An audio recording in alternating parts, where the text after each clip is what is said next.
JPHN എക്സാമിന് വളരെ important ആയിട്ട് ചോദിക്കാൻ സാധ്യതയുള്ള അതിന് മാത്രമേ ഉണ്ടാവുള്ളൂ, അതിൽ ആക്ച്വലി ആൻസർ ഉണ്ടാവും കേട്ടോ. ഇത് നമുക്ക് പഠിക്കാൻ വളരെ ഈസിയാണ്. ഉദ്ദേശിക്കുന്നത് ഈ എല്ലാ പോയിന്റ്സും കേട്ടോ, എല്ലാ പോയിന്റ്സും ഒരു 10 മിനിറ്റ് കൊണ്ട് കവർ ചെയ്യുക എന്നുള്ളത് ഇമ്പോർട്ടന്റ് ആണ്. അൽമ അറ്റ ഡിക്ലറേഷൻ കേട്ടോ, അൽമ അറ്റ ഡിക്ലറേഷൻ നമ്മുടെ എജൂസ് അക്കാഡമിയുടെ റിവിഷൻ ബാച്ച്, JPHN ഫോക്കസ് ചെയ്തിട്ടുള്ള റിവിഷൻ ബാച്ച് നമ്മൾ ഇന്ന് ക്ലാസ്സുകൾ സ്റ്റാർട്ട് ചെയ്യുന്നുണ്ട്. ഇന്ന് ലൈവ് ക്ലാസ്, ഇന്ന് വൈകിട്ട് 8 മണിക്ക് ലൈവ് ക്ലാസ് സ്റ്റാർട്ട് ചെയ്യാണ്. Welcome to Edus academy. നമ്മുടെ എക്സാംസ് ഒക്കെ അടുത്ത് വരികയാണ് അല്ലേ. അപ്പൊ നമ്മുടെ JPHN എക്സാം ഇനി ഒരു മാസം, കൃത്യം ഒരു മാസമേ ഉള്ളൂ അല്ലേ. ഏപ്രിൽ മാസം 26-ാം തീയതിയാണ്. അപ്പൊ നമ്മൾ ഇന്ന് ഈ വീഡിയോ ചെയ്യുന്നതിന്റെ ഉദ്ദേശം ആക്ച്വലി JPHN എക്സാമിന് വളരെ ഇമ്പോർട്ടന്റ് ആയിട്ട് ചോദിക്കാൻ സാധ്യതയുള്ള, സാധാരണ ചോദിക്കുന്ന ഏരിയയിൽ നിന്നുള്ള ക്വസ്റ്റ്യൻസ് ഡിസ്കസ് ചെയ്യാനാണ്. അതായത് നമ്മളൊരു 50 വൺ ലൈനർ ക്വസ്റ്റ്യൻ, ഇതിന് ആക്ച്വലി വൺ ലൈനർ ക്വസ്റ്റ്യൻ എന്താ പറയുക. വൺ ലൈനർ ക്വസ്റ്റ്യൻ എന്ന് പറഞ്ഞാൽ ഒറ്റ ലൈൻ മാത്രമേ ഉണ്ടാവുള്ളൂ, അതിൽ ആക്ച്വലി ആൻസർ ഉണ്ടാവും കേട്ടോ. ഇത് നമുക്ക് പഠിക്കാൻ വളരെ ഈസിയാണ്. അത് പക്ഷേ നമ്മുടെ ബുക്കൊക്കെ നമ്മൾ തപ്പിക്കഴിഞ്ഞാൽ ഒത്തിരി ടൈം സ്പെൻഡ് ചെയ്തെങ്കിൽ മാത്രമേ നമുക്ക് ഈ പോയിന്റ്സ് അതിൽ നിന്ന് എക്സ്ട്രാക്ട് ചെയ്തെടുക്കാനായിട്ട് കഴിയത്തുള്ളൂ കേട്ടോ. മനസ്സിലായല്ലോ?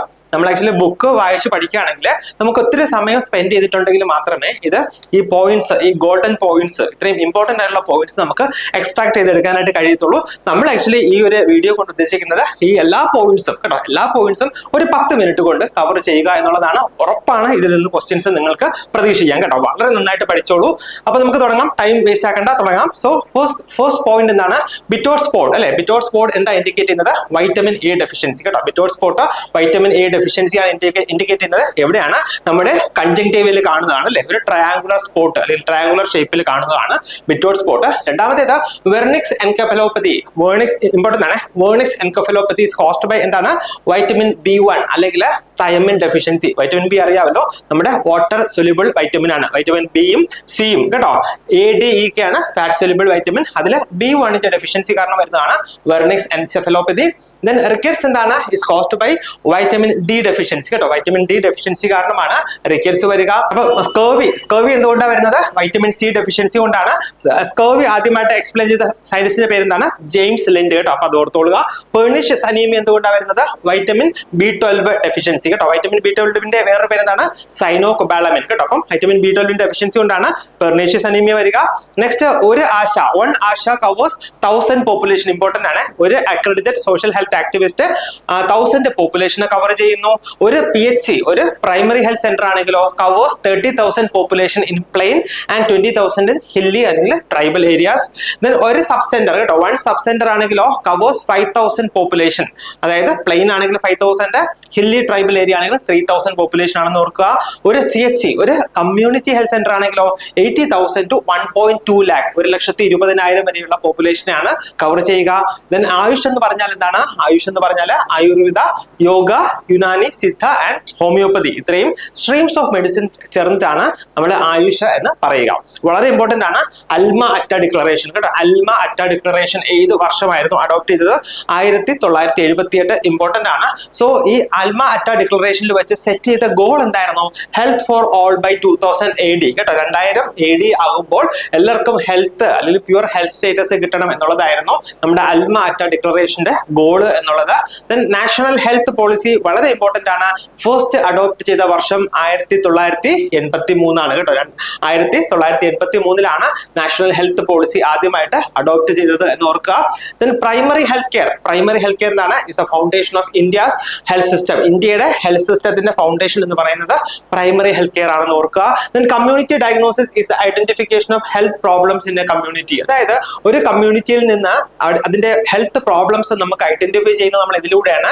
കമ്മ്യൂണിറ്റി ഡയഗ്നോസിസ് എന്നാണ് അതിനെ പറയുക. ദെൻ എന്താണ് infant mortality rate? Infant mortality rate എന്ന് പറഞ്ഞാൽ death of less than 1 year per 1000 live birth. 1000 live ബർത്തില് 1 വയസ്സിൽ താഴെയുള്ള കുഞ്ഞുങ്ങൾ എത്ര പേര് മരണപ്പെടുന്നുണ്ട് എന്നുള്ളത് വെച്ചിട്ടാണ് നമ്മൾ ഇൻഫന്റ് മോർട്ടാലിറ്റി റേറ്റ് കാൽക്കുലേറ്റ് ചെയ്യുക. വേറൊരു ഇമ്പോർട്ടന്റ് പോയിന്റ് കൂടെ ഉണ്ട്. ഇതാണ് മോസ്റ്റ് സെൻസിറ്റീവ് ഇൻഡിക്കേറ്റർ കേട്ടോ. മോസ്റ്റ് സെൻസിറ്റീവ് ഇൻഡിക്കേറ്റർ ഏതാണെന്ന് ചോദിച്ചാൽ എന്താണ്? ഇൻഫന്റ് മോർട്ടാലിറ്റി റേറ്റ് ആണെന്ന് ഓർക്കുക.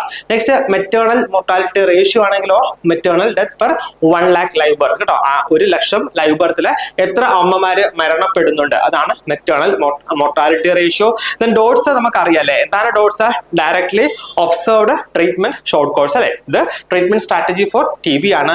ദെൻ NTP എന്താണ്? NTP national tuberculosis elimination programme അല്ലെ, നാഷണൽ ട്യൂബർകുലോസിസ് എലിമിനേഷൻ പ്രോഗ്രാം ആണ് NTEP.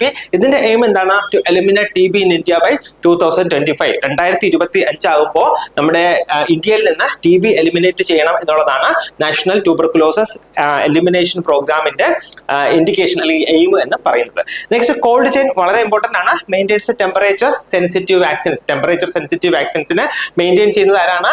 കോൾഡ് ചെയിൻ ആണ് എന്ന് ഓർക്കണം. ILRന്റെ ടെമ്പറേച്ചർ എത്രയാണ്? എന്താണ് ILR? ഐസ് ലൈൻഡ് റെഫ്രിജറേറ്റർ അല്ലെ. അത് ടെമ്പറേച്ചർ മെയിൻറ്റെയിൻ ചെയ്യുന്നത് എത്രയാണ്? +2 to +8 ഡിഗ്രി സെൽഷ്യസ്. ഇമ്പോർട്ടന്റ് ആണ്. നെക്സ്റ്റ് മോണ്ടിനിഗ്രോ ടെസ്റ്റ് നിങ്ങൾ കേട്ടിട്ടുണ്ടാവും അല്ലെ. എന്താണ് Montenegro test? Use for diagnosing cutaneous ലിഷ്മാനിയാസിസ്. ലിഷ്മാനിയാസിസ് അറിയാമല്ലോ, കാല ആസാർ അല്ലെ, നമ്മൾ കരിമ്പനി എന്നൊക്കെ പറയുന്ന സംഭവമാണ്. സോ ഇത് ഡയഗ്നോസിസ് അല്ലെങ്കിൽ അതിന്റെ ഒരു ഫോമാണ് ഈ ക്യൂട്ടേനിയസ് ലിഷ്മാനിയാസിസ് എന്ന് പറയുക. സോ ഇത് ഡയഗ്നോസ് ചെയ്യാനായിട്ട് നമ്മൾ യൂസ് ചെയ്യുന്നതാണ് എന്താ? Montenegro test. ഡെമോഗ്രഫി എന്താണ്? അത് സ്റ്റാറ്റിസ്റ്റിക്കൽ സ്റ്റഡി ഓഫ് പോപ്പുലേഷൻ. ഒരു പോപ്പുലേഷന്റെ സ്റ്റാറ്റിസ്റ്റിക്കൽ ആയിട്ടുള്ള സ്റ്റഡിയാണ് നമ്മൾ എന്ത് പറയുക? ഡെമോഗ്രഫി എന്ന് പറയുക. ആശ ആരാണ്? ASHA accredited social health activist. She is a DOTS provider in TB control. കേട്ടോ, TB കൺട്രോളില് ഡോട്ട്സ് പ്രൊവൈഡ് ചെയ്യുന്ന വ്യക്തി ആരാണ്? ആശ വർക്കർ ആണ് എന്ന് ഓർക്കുക. Water is disinfected by chlorination അല്ലെ. സാധാരണ നമ്മൾ ലാർജ് സ്കെയിൽ പറയുമ്പോൾ വാട്ടർ ഡിസ്ഇൻഫെക്ട് ചെയ്യുന്നത് എന്ത് വെച്ചിട്ടാണ്? ക്ലോറിനേഷൻ വഴിയാണ്. കേട്ടോ, ക്ലോറിനേഷൻ വഴിയാണ് എന്ന് ഓർക്കുക. നെക്സ്റ്റ് ക്ലോറാമിൻ എന്ന് പറഞ്ഞു കഴിഞ്ഞാൽ എന്താണ്? ഇതൊരു ഇമ്പോർട്ടന്റ് ക്വസ്റ്റൻ ആണ്, പ്രീവിയസ് ഇയറിൽ ചോദിച്ചതാണ്. ക്ലോറാമിൻ എന്ന് പറഞ്ഞാൽ ക്ലോറിൻ പ്ലസ് അമോണിയ, അതിനാണ് നമ്മൾ എന്ത് പറയുക? ക്ലോറാമിൻ എന്ന് പറയുക. Then boiling water kills all vegetative forms of bacteria. കേട്ടോ, അതായത് എല്ലാ വെജിറ്റേറ്റീവ് ഫോംസ് ഓഫ് ബാക്ടീരിയയും കിൽ ചെയ്യുന്നത് എന്താണ്? ബോയിലിംഗ് ആണ്.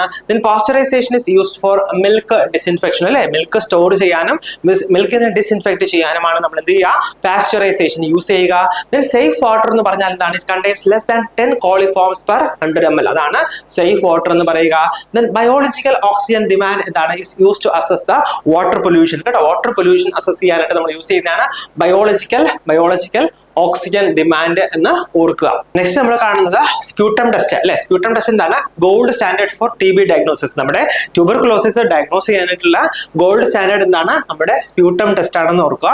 ഇനിയും ചോദിക്കും കൺഫർമേറ്ററി ടെസ്റ്റ് എന്താണ്? Confirmatory test sputum culture and sensitivity ആണ് എന്ന് ഓർക്കുക. കേട്ടോ, നെക്സ്റ്റ് വൈറ്റമിൻ E സപ്ലിമെന്റേഷൻ എപ്പോഴാണ് സ്റ്റാർട്ട് ചെയ്യുക? 9 monthsലാണ് സ്റ്റാർട്ട് ചെയ്യുക. ടോട്ടൽ 5 വയസ്സ് വരെയുള്ള കുഞ്ഞിന് നമ്മൾ 9 ഡോസസ് കൊടുക്കും. 9 monthsൽ നമ്മൾ എത്ര ഡോസാണ് കൊടുക്കുക? 1 lakh ഇന്റർനാഷണൽ യൂണിറ്റ്സ് ആണ് കൊടുക്കുക. നമ്മൾ 9 months കഴിഞ്ഞതിന് ശേഷം, അതായത് സെക്കൻഡ് ഡോസ് മുതൽ നമ്മൾ 2 lakhs ഇന്റർനാഷണൽ യൂണിറ്റ്സ് ആണ് കൊടുക്കുക. കേട്ടോ, അപ്പം അതും ഓർക്കുക. Next growth monitoring is a key function of anganwadi workers. Then nutritional anaemia is the most common in pregnant women അല്ലെ. പ്രഗ്നന്റ് വിമണിലെ മോസ്റ്റ് കോമൺ ആയിട്ട് കാണുന്നത് ന്യൂട്രീഷണൽ അനീമിയ ആണ്. Next mid day meal programme covers school children to reduce malnutrition കുറയ്ക്കാനായിട്ട് നമ്മൾ mid day meals programme ആണ് എന്താണ്? School children ആയിട്ട് കൊടുക്കുക അല്ലെ. സ്കൂൾ ചിൽഡ്രൻ ആയിട്ട് കൊടുക്കുക മാൽന്യൂട്രീഷൻ കുറയ്ക്കാനായിട്ട്. നെക്സ്റ്റ് IMNCI എന്താണ്? IMNCI integrated management of neonatal and childhood illness അല്ലെ. സോ ഇതാണ് IMNCI എന്ന് പറയുന്നത്. ഇതിൽ ആക്ച്വലി കളർ കോഡിംഗ് ഉണ്ട്. ചിൽഡ്രനെ നമ്മൾ ട്രീറ്റ് ചെയ്യണോ, ഒബ്സർവ് ചെയ്യണോ, അതോ റെഫർ ചെയ്യണോ എന്ന് പറഞ്ഞിട്ടുള്ള കളർ കോഡിംഗ് ഉണ്ട്. അതും ഇമ്പോർട്ടന്റ് ആണ്. നെക്സ്റ്റ് ഗ്യാദർ എന്താണ്? It's A counselling approach. ഇതിനകത്ത് എന്തൊക്കെയാ വരിക? G for greet, A for ask, T for tell, H for help, E for explain and R for refer. കേട്ടോ, അല്ലെങ്കിൽ റെഫറൻസ്. then PQLI എന്താണ്? PQLI physical quality of life index അല്ലെ. So അതിൽ എന്തൊക്കെയാ വരുന്നത്? IMR ഇൻഫന്റ് മോർട്ടാലിറ്റി റേറ്റ് വരുന്നുണ്ട്. Life expectancy at 1 year വരുന്നുണ്ട്. കൂടാതെ ലിറ്ററസി വരുന്നുണ്ട്. നെക്സ്റ്റ് HDI എന്താണ്? HDI ഹ്യൂമൻ ഡെവലപ്മെന്റ് ഇൻഡെക്സ് അല്ലെ. ഇതിൽ എന്തൊക്കെയാ വരിക? ലൈഫ് എക്സ്പെക്ടൻസി കൂടാതെ എഡ്യൂക്കേഷൻ ആൻഡ് ഇൻകം. ഇത്രയാണ് ഹ്യൂമൻ ഡെവലപ്മെന്റ് ഇൻഡെക്സിൽ വരിക. then health is state of complete wellbeing. അതായത് ഹെൽത്ത് എന്ന് പറയുന്നത് കംപ്ലീറ്റ് വെൽബീയിങ് ആണ്. ഫിസിക്കൽ, സൈക്കോളജിക്കൽ, ഇമോഷണൽ, സോഷ്യൽ ഇതെല്ലാം കൂടെ വരുന്ന സ്പിരിച്വൽ ആസ്പെക്ട്സ് എല്ലാം കവർ ചെയ്തിട്ട് അതിന്റെ പരിപൂർത്തി അല്ലെങ്കിൽ അതിന്റെ കംപ്ലീഷൻ ആണ് ഹെൽത്ത് എന്ന് പറയുന്നത്. ഇതാരുടെ ഡെഫിനേഷൻ ആണ്? WHO വേൾഡ് ഹെൽത്ത് ഓർഗനൈസേഷന്റെ ഡെഫിനേഷൻ ആണ് എന്ന് ഓർക്കുക. Next national rural health mission അല്ലെ. National rural health mission launch ചെയ്തത് 2005ലാണ്. then ജനനി സുരക്ഷാ യോജന JSY അല്ലെ. ജനനി സുരക്ഷാ യോജന എന്താണ്? Promotes institutional deliveries. then JSSK ജനനി ശിശു സുരക്ഷാ കാര്യക്രം ഇതെന്താണ്? Ensures free maternal and newborn care കേട്ടോ. ഫ്രീ ആയിട്ട് അമ്മയ്ക്കും കുഞ്ഞിനും ഉള്ള പരിചരണം കൊടുക്കുന്ന സ്കീമാണ് ഇത് ജനനി ശിശു സുരക്ഷാ കാര്യക്രം. ദെൻ IEC എന്ന് പറഞ്ഞാൽ എന്താണ്? അത് ഇൻഫർമേഷൻ എഡ്യൂക്കേഷൻ ആൻഡ് കമ്മ്യൂണിക്കേഷൻ ആണ് IEC എന്ന് പറയുന്നത്. അത് നമ്മുടെ ആക്ച്വലി ഹെൽത്ത് എഡ്യൂക്കേഷൻ്റെ ഒരു ഫോം ആണ്. ആക്ച്വലി ഇത് നേരത്തെ നമ്മൾ യൂസ് ചെയ്തിരുന്ന അല്ലെങ്കിൽ പ്രാക്ടീസ് ചെയ്തിരുന്ന ഫോമാണ് ഈ ഇൻഫർമേഷൻ എഡ്യൂക്കേഷൻ കമ്മ്യൂണിക്കേഷൻ എന്ന് പറയുന്നത്. ഇപ്പൊ അത് എന്തായിട്ടാണ് ചേഞ്ച് ചെയ്തത്? ഇപ്പോൾ അത് BCC അതായത് ബിഹേവിയറൽ ചേഞ്ച് കമ്മ്യൂണിക്കേഷൻ ആയിട്ട് അത് ചേഞ്ച് ചെയ്തിട്ടുണ്ട് എന്ന് കൂടി ഓർക്കുക. നെക്സ്റ്റ് ബെറിബെറി എന്ന് പറഞ്ഞാൽ എന്താണ്? അത് വൈറ്റമിൻ B1 ഡെഫിഷ്യൻസി അല്ലെങ്കിൽ തൈമിൻ ഡെഫിഷ്യൻസി കാരണം വരുന്നതാണ് ബെറിബെറി എന്ന ഡിസീസ് എന്ന് കൂടി ഓർക്കുക കേട്ടോ. അപ്പൊ ഇത്രയാണ് വളരെ ഇമ്പോർട്ടന്റ് ആയിട്ടുള്ള പോയിന്റ്സ് ആണ് നമ്മൾ ഇന്ന് ഡിസ്കസ് ചെയ്തത്. നന്നായിട്ട് പഠിക്കുക. എല്ലാവർക്കും വിജയാശംസകൾ. കൂടാതെ ഒരു കാര്യം കൂടെ പറഞ്ഞോട്ടെ, നമ്മുടെ എഡ്യൂസ് അക്കാഡമിയുടെ റിവിഷൻ ബാച്ച് JPHN ഫോക്കസ് ചെയ്തിട്ടുള്ള റിവിഷൻ ബാച്ച് നമ്മൾ ഇന്ന് ക്ലാസ്സുകൾ സ്റ്റാർട്ട് ചെയ്യുന്നുണ്ട്. ഇന്ന് ലൈവ് ക്ലാസ്, ഇന്ന് വൈകിട്ട് 8 മണിക്ക് ലൈവ് ക്ലാസ് സ്റ്റാർട്ട് ചെയ്യാണ്. അപ്പം എല്ലാവർക്കും എന്താണ് നമ്മുടെ എഡ്യൂസ് അക്കാഡമിയിൽ ജോയിൻ ചെയ്യാൻ താല്പര്യമുള്ള എല്ലാവരും എത്രയും പെട്ടെന്ന് നമ്മുടെ ഓഫീസുമായിട്ട് ബന്ധപ്പെടുക. നിങ്ങളുടെ സീറ്റുകൾ ഉറപ്പിക്കുക. ആദ്യത്തെ ദിവസത്തെ ക്ലാസ് മുതൽ, അതായത് ഫസ്റ്റ് ക്ലാസ് മുതൽ തന്നെ എല്ലാവരും ഉറപ്പായിട്ട് നമ്മുടെ റിവിഷൻ ക്ലാസ്സിൽ അറ്റൻഡ് ചെയ്യുക. ഉറപ്പായിട്ട് നിങ്ങൾക്ക് ഇതെന്താണ് വളരെയധികം പ്രയോജനപ്പെട്ട് നിങ്ങൾക്ക് നന്നായിട്ട് എക്സാം എഴുതാനും നല്ല മാർക്ക് വാങ്ങാനും നിങ്ങൾക്ക് റാങ്ക് ലിസ്റ്റിൽ ടോപ്പിലേക്ക് വരാനും അതിലൂടെ ജോലി ലഭിക്കാനും ഒക്കെ ഇത് ഹെൽപ്ഫുൾ ആയിരിക്കും. അപ്പൊ ഞാനിത് എല്ലാവരോടും പറയാണ്, ഒരു സ്നേഹത്തിന്റെ പുറത്ത് ഒരു ഉപദേശമായിട്ട് പറയുകയാണ്. എല്ലാവരും എത്രയും പെട്ടെന്ന് നിങ്ങൾ ജോയിൻ ചെയ്യാൻ താല്പര്യമുള്ള എല്ലാവരും എത്രയും പെട്ടെന്ന് നമ്മുടെ ഓഫീസുമായിട്ട് കോൺടാക്ട് ചെയ്യുക. നിങ്ങളുടെ സീറ്റുകൾ ഉറപ്പിക്കുക. നന്നായിട്ട് പഠിക്കുക. എല്ലാവർക്കും ഓൾ ദി ബെസ്റ്റ്.